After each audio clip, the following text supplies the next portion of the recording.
Chapter 2. The Age of Revolutions. An event which brings about a radical change in human life is called a revolution. The American War of Independence, the French Revolution, and the Industrial Revolution were events that brought about such changes. The 18th century in which these events took place is therefore known as the Age of Revolutions. We shall briefly study these three events in this lesson.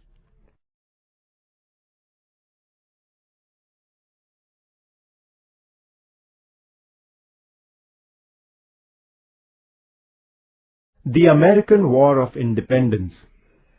After the discovery of the continent of America, people from many countries of Europe went and settled there permanently.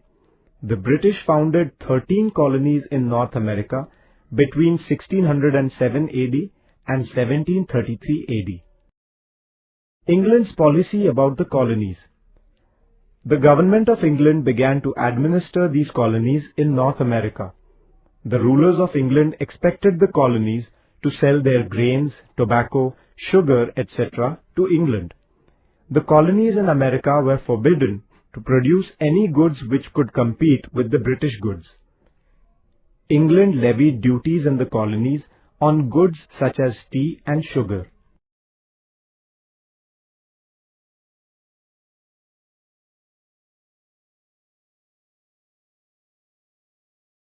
The growing discontent against England in the colonies. The colonists desired to get rid of the burdensome restrictions imposed on them by England. They united under the leadership of George Washington and Thomas Jefferson and revolted against England.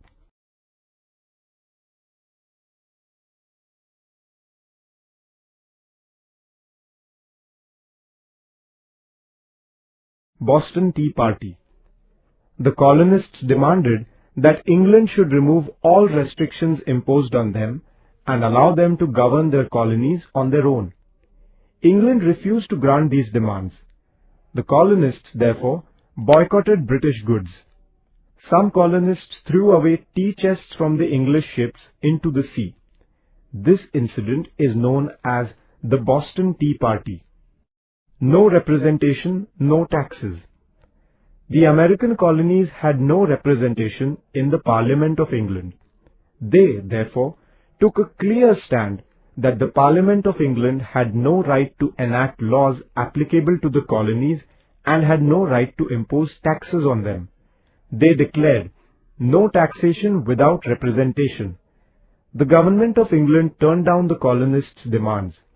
This led to a war between England on the one hand and the colonies on the other. George Washington led the army of the colonies. Declaration of Independence. The colonies issued the Declaration of Independence on 4th July 1776. Thomas Jefferson played an important part in drawing up its draft. The declaration set forth its principles that all men are created equal, life, liberty, and the pursuit of happiness are the unalienable rights of man, and people have a right to change or abolish any government which tries to destroy these rights. The colonies won the War of Independence. In 1783, England acknowledged their independence. George Washington became the first President of America. In 1789, 13 colonies together established the Federal Republic of America. It came to be known as the United States of America, or the USA in short. America thus became the first federal democratic republic. America was the first country in the world to have a written constitution. The American War of Independence provided inspiration to the revolutionaries in France. Also, it proved to be a source of inspiration to the anti-colonial struggles in the world in the 19th and the 20th centuries. The French Revolution. France had an absolute monarchy. The people there became united and they put an end to the autocracy and feudalism there.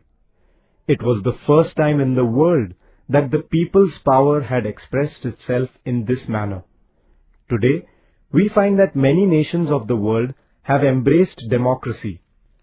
The spread of this democratic form of government began with the French Revolution. Therefore, it is believed that the history of the modern world begins with the French Revolution. The ruling class in France lived a life of luxury and indulgence. They were unmindful of the developments taking place in the outside world. They did not do anything for the welfare of the people. The state had become bankrupt. The people, therefore, began to lose their loyalty towards the king. Social inequality. There was extreme social inequality in France. There were three social orders or estates in France. The first was that of the higher clergy and the second was that of the nobility. The two together were negligible in number considering the total population of France, but they owned nearly 80% of the nation's land. They also enjoyed many privileges. They lived luxuriously. The third estate consisted of merchants, lawyers, doctors, teachers, farmers, workers and serfs, etc. Although their income was much less, they bore the brunt of all taxes. There was extreme social and economic inequality between the first two higher estates and the third estate. It was the third estate that struck at this inequality. The French thinkers Montesquieu, Voltaire and Rousseau put forth new ideas. Montesquieu put forth the theory of the separation of the powers, according to which the three components of the government machinery, the legislative, the executive and the judiciary, should be independent of one another. Voltaire severely criticized the social inequality. Rousseau put forth his theory of the sovereignty of the people through his book Social Contract. According to him, man is born free. People voluntarily impose upon themselves certain restrictions so that the society may function smoothly. They create the government machinery for the implementation of these restrictions. It is not divine or God-given, but is created through a social contract. If this contract is broken by the rulers, people have a natural and moral right to overthrow such rulers. For these ideas of Rousseau, he is regarded as the father of the French Revolution. The French thinkers gave importance to the idea of the liberty of an individual. They opposed blind faith. They considered the development of new industries as essential. These new ideas spread everywhere in France, giving momentum to the French Revolution. The fall of Bastille. As the hardships of the common people went on increasing, their discontent too reached the climax and the revolution broke out. The enraged people stormed the prison of Bastille on 14 July 1789. The fort of Bastille was a symbol of despotism and injustice. The storming of the Bastille was a severe blow that the common people dealt to the autocratic rulers. The Declaration of Human Rights. The revolutionaries issued the Declaration of the Rights of Man. It proclaimed that liberty, security of life and property, and the right to resist injustice are the fundamental rights of man. The furious masses overthrew the feudal system in France. Louis XVI, the King of France, was beheaded and people established their rule. The French Revolution gave the world the valuable principles of liberty, equality and fraternity.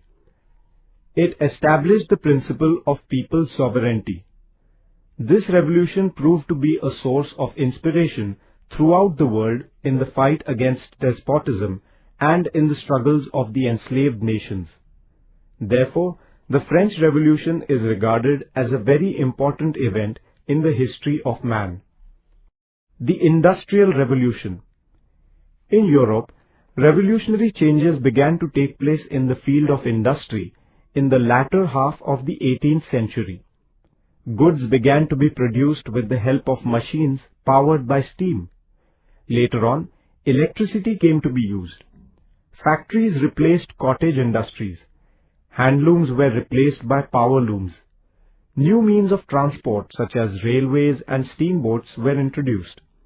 It was the dawn of the age of machines.